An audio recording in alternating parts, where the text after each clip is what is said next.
Warning. The system has become unstable. Welcome back, people of the internet. Hey, so we successfully uploaded 9 a few minutes ago. I was very delighted to do that because I tried to upload this next video as a test about a week or so ago, and it was sort of hung up for like 36 hours in processing. So I think the 9 was a success, and I'm very happy about that.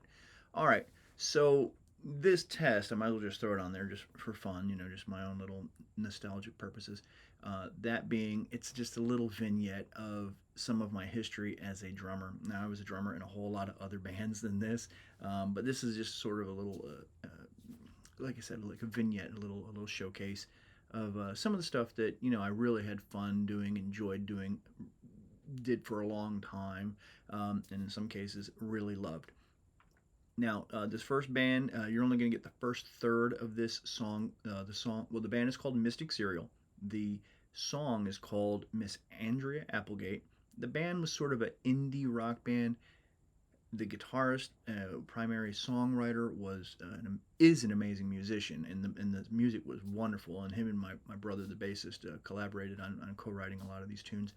And uh, we we had a very eclectic. We were all over the map, but I think as a general term, indie rock is probably a good description for it. The band was reviewed as far away as New Zealand. So for a working club band for I think about 3 years in Florida, hey, it's a little fun. Then there's a clip, maybe again about maybe the first third of a song. In the recording studio, Tin Pan Alley recording studio on 28th Street in New York City. And that's with the power trio House of Voodoo. That was a fantastic experience. Then there's a clip after that showing, again, maybe a third of a song by House of Voodoo, with us performing at the legendary CBGB's in New York City on Houston Street. And after that, I think the next musical clip is maybe I2G. And so I2G was some of the best music I really ever got to be a part of. The singer the singer was the primary songwriter. He's an all-around musician, and but the guitarist and he collabed, and then our DJ with him collabed. I mean, anyways, it was a collective effort. But anyway, he was sort of the driving force.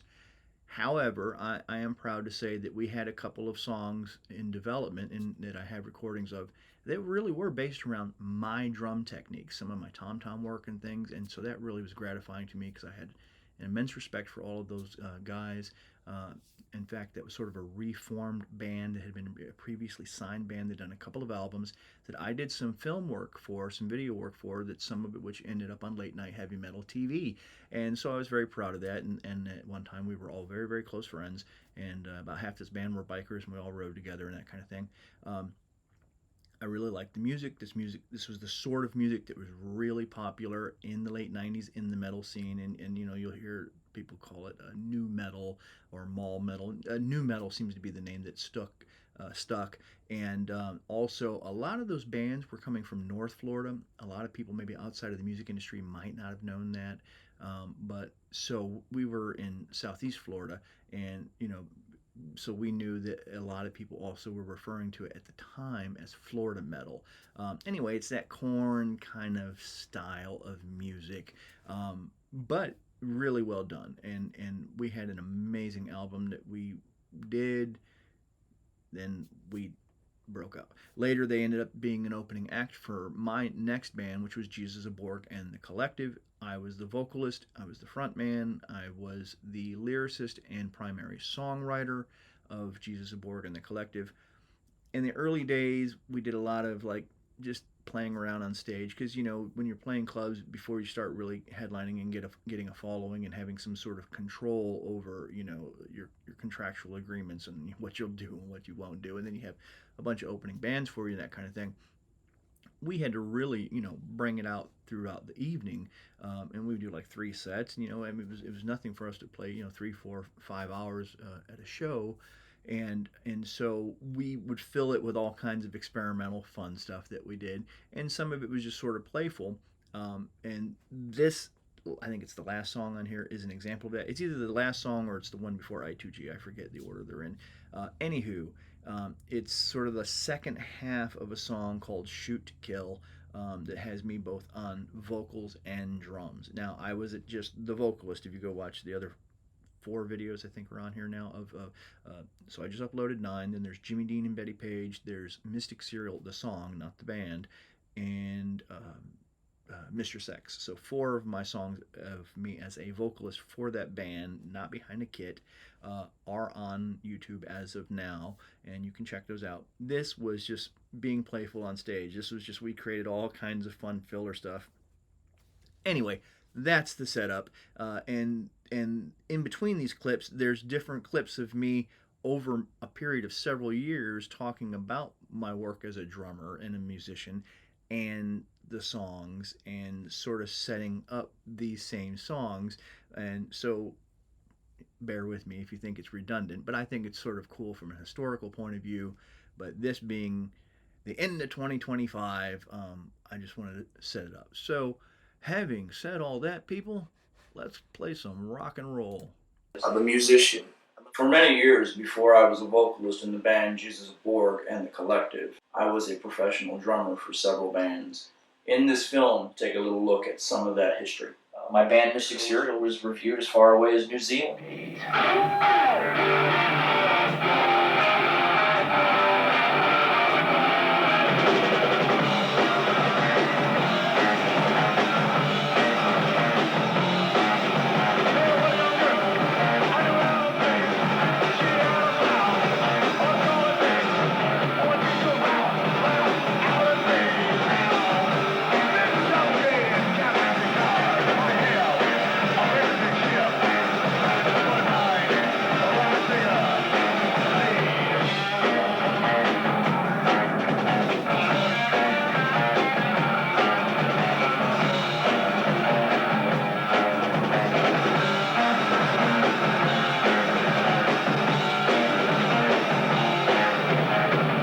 My first recording experience was with a band called House of Voodoo in New York City a few years ago.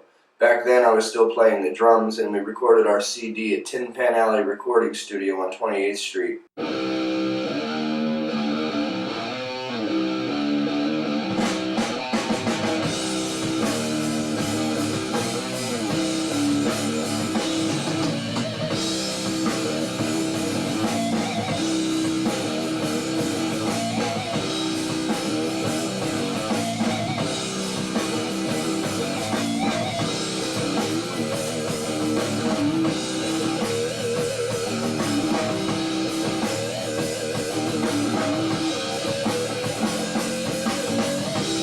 Played infamous venues like CGBGs in New York City.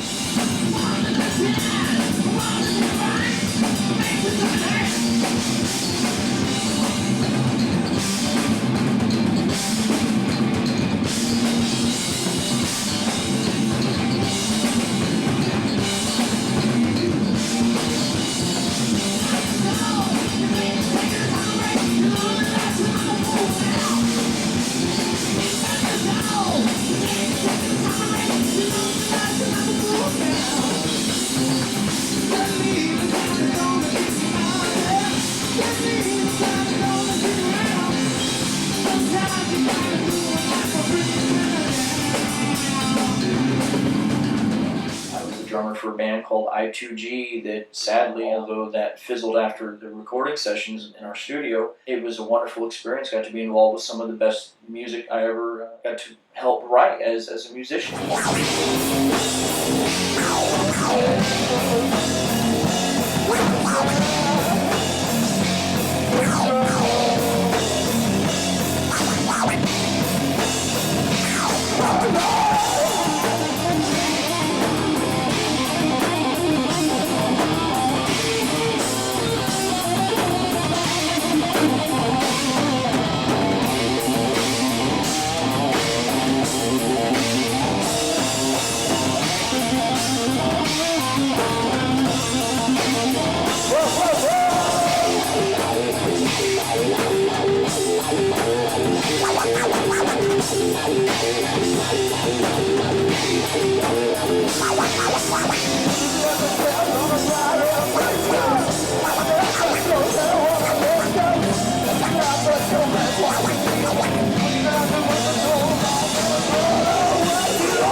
And it was very fun. So some of these activities never left the studio or a garage in some cases. You are the personification of evil. Should I be scared of you? William Gidney was arrested because witnesses saw him allegedly pointing a gun at a neighbor and making verbal threats. Additional charges may be filed against Gidney for allegedly discharging his gun that night. Alan? Thanks, Liz. Sometimes they led to a few years of playing club dates, endless club dates.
And sometimes they led to some pretty high-profile stuff. I mean, there was talk in Jesus Aboard by outside promoters of us touring Japan, of us touring Europe. There was even talk of us doing Ozfest. And there was a band at my house in my studio who was on Ozfest playing with us who couldn't understand why we weren't on Ozfest because they said we blew them away. So I have tons of media to prove, and you see it in this film. I am everything that I project myself to be or to have been. Yeah, Jesus Borg and the Collective, the best fucking band in the world. Hey. So there were a few little Easter eggs in there. I hope you people enjoyed it. So I want to add some context so people don't think that I'm just sort of a willy-nilly hothead, but I guess I can be a hothead. So when I was arrested, and then they really tried to get me for some pretty serious charges actually, and it was busted down to just discharging firearm in city limits, which was a misdemeanor, and I did like 6 months probation, and they actually gave me my gun back, which was a hilarious story that I won't bother you with now, but it's friggin' hilarious.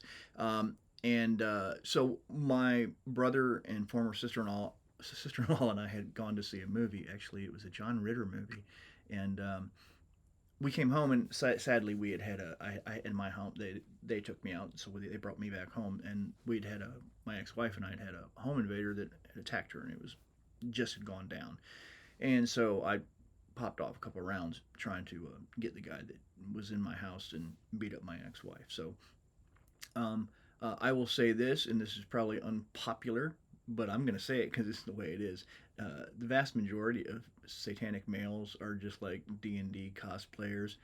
Some of them, have most real Satanists, okay, not just goth people with a fetish and it's a 90-day wonder thing. I mean, real Satanists tend to be male and female. I think more intelligent, analytical, critical thinking, and typically very well read and sort of artsy fartsy, and that describes me too. However, I've never done any kind of role playing games or anything kind of thing. I'm built differently.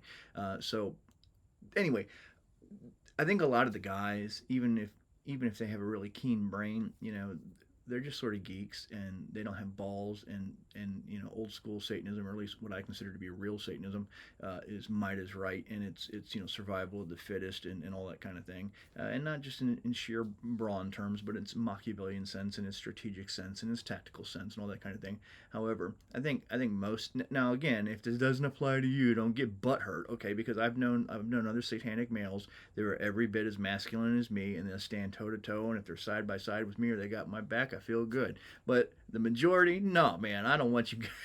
Just go call the cops, or go hide with the women or something, But I have the mind that's artsy fartsy and professorial and all that kind of thing, and I can wax eloquently about a bunch of useless information. But you're not going to come to my home and do things like that and get a free pass with me. As my ex-wife used to say, she married a badass, and I'll contextualize that with a very unfortunate situation that we had about a year and a half ago or something like that. I had a couple of guys, and it was wider spectrum, but they thought they were going to start stalking me and threatening to kill me and all this crazy thing. And for those that remember in Living Color, homie, don't play that. And so I was able to successfully to get 2 restraining orders against a couple of these guys for stalking. The judge said quite specifically, and when she was bringing the gavel down, she said, "You are guilty of stalking this man, and you will leave him alone. And what you do causes people to get hurt or even killed." And in the 2 different court dates that we did have, I explicitly testified, I'm not a pacifist. If you bring that to me, I will meet you on the battlefield. Now, that doesn't mean I'm scared. Of course, who wouldn't be scared? I mean, it's reasonable to be scared when people, especially strangers, are psychotically gunning for you. But I don't turn tail and run. I'm a warrior. And so that's what happened there. I wasn't just popping off around like some crazy guy. Just somebody decided he was going to break into our house and hurt my ex-wife, and I wasn't having that. I'll add this. One of the guys in the recent court situation, it was hilarious. He whined like the little bitch he is. And he's not a small guy. He's at least my size, maybe even slightly bigger. But the bitch he is. He even complained to the judge, "Well, I was just happened to be there minding my own business at his property. I don't know what was going on. And then he just came out screaming and yelling and came straight for me." And it's like, yeah, that's right. It is 150 feet from my front door to where he was, revving his Harley, staring a hole through my door, trying to intimidate me and my current wife, and all my cameras, because I have security cameras all over my property, indoors, outdoors, every building, motion detectors. So I was able to show the police and bring, this to the court. Evidence is like, no, see how close I got to him? And then the little bitch ran off on his Harley, roaring it. I've had multiple Harleys, okay? It didn't scare me. Oh, big loud motorcycle. You ran off like the bitch you are. You came here, this person came here after, literally publishing pictures of guns and ammo in my name and my home. Like, you're gonna do that to me, and then you're gonna come here and scare my current wife? Well, no, buddy, that you don't get to do that. So I'm a stand your ground person. I'm a 2A person. I'm also a diplomatic person. I'm also a lawful person. So we called law enforcement. We filed the proper paperwork. We brought the evidence in the testimony to the court. And at least 2 of those situations, I would have liked more, to be honest with you. But at least 2 of those individuals, we were able to get restraining orders for stalking. I'm a live and let live person. I'm a neighborly person. I believe in being, minding your own business and being good to other people. But we see these horrors on subway trains in Chicago and New York and things like that. And you see someone like Penny, the former Marine that, they tried to send away for protecting people on the subway in New York a couple of years ago. And we just need more men. We need a return of masculinity. Okay, we need a return of masculinity, and not in terms of stalking our neighbors because we think we know something about them and we want to destroy their lives or hurt them for some reason. But protect people who are truly in danger and innocent. Like in the instance when that guy came here. I mean, he genuinely scared my wife, you know, and that's why I went running out to him. Like, oh, no, buddy, you don't get to come here and scare my wife. Especially after I lived through a situation where someone literally broke into my home and attacked my former wife. So that's what that was about. I'm not just a crazy hothead, but of course, you know, we had fun with it and we milked it in the media, and so it is what it is because I was high profile. I think that's all I wanted to say about that. Oh, then there was a tiny little clip. Well, there were two tiny little clips. There was one from I don't know, some news for interview in my ritual chamber in 1999 when my ex-wife and I owned a satanic bookstore called Pandora's Box. But before that, there's actually, I think it was the first live TV interview I'd ever done back in, I think, in 1988 when I was 16, 87 or 88, something like that. Excuse me. Anyway, just having a little fun. And so I'm going to be getting out of here in just a moment. That's okay. That's a little better quality video. Anyway, I got so much more music. This is just a little taste for fun. I'm just trying to get, like I said, my feet back in the water, you know, testing the pool waters of a video because I'm, like all of us, I have a lot going on in life. And, you know, time budgeting is a concern. But I have a lot of stuff I'd like to share. But I was talking with somebody the other day about this drummer material, and they said, oh, I really want to see it. And I was like, oh, okay, well, I'll try, you know. And then it got hung up on for like 36 hours or something. So, okay, let's not do that this time. All right, people. You know, where's my horns? There's my horns. All right, be evil and all that good stuff. You know, go do devil stuff. I don't know, whatever. Warning. The system has become unstable.